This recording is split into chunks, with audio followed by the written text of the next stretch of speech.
നമുക്ക് ഒരു financial freedom ഒക്കെ കിട്ടണമെങ്കിൽ ടൈം ഫ്രീഡം ഒക്കെ കിട്ടണമെങ്കിൽ ട്രേഡിംഗ് ആണ് ബെസ്റ്റ് ചോയ്സ് എന്നേ ഞാൻ പറയത്തുള്ളൂ. പിന്നെ SMK വന്നാൽ കുറച്ചുകൂടെ അടിപൊളിയായിട്ട് പഠിക്കാം. ഒരു മെൻറ്റർ സപ്പോർട്ടും അല്ലെങ്കിൽ എവിടെയെങ്കിലും ചെന്ന് പഠിച്ചതിന് ശേഷം തുടങ്ങുന്നതായിരിക്കും കുറച്ചുകൂടെ ബെറ്റർ. നോർമലി വന്നു കഴിഞ്ഞാൽ നമ്മൾ ലോസിൽ നിന്ന് പഠിച്ചു വരാനേ പറ്റുള്ളൂ. ഇവിടെ ആകുമ്പം ലോസ് വരും, എന്നാലും കുറവായിരിക്കും കമ്പാരിറ്റീവ്ലി.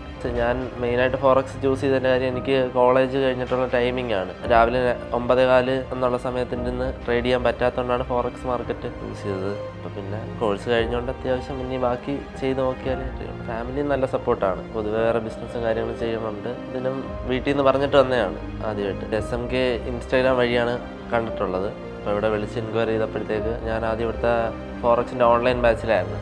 അപ്പം അതിൽ അത്രയും റെഡി ആവാത്തതുകൊണ്ടാണ് ഓഫ്ലൈനിലോട്ട് മാറിയത്. അപ്പം അത്യാവശ്യം നന്നായിട്ട് മനസ്സിലാവുന്നുണ്ട്, സപ്പോർട്ടും കാര്യങ്ങളും കൊള്ളാം. അപ്പം ഞാൻ സ്റ്റോക്ക് മാർക്കറ്റിൻ്റെ കോഴ്സ് വേറെ സ്ഥലത്ത് ചെയ്തിട്ടുള്ളത്. അപ്പോൾ അത്യാവശ്യം ചെറുതായിട്ടൊക്കെ ട്രേഡ് ചെയ്യണമുണ്ടായിരുന്നു. പിന്നെ ഇവിടെ വന്നതിന് ശേഷം ഫോറക്സിനെ പറ്റി കുറച്ചുകൂടി ഡീപ്പായിട്ട് പഠിക്കാൻ പറ്റി.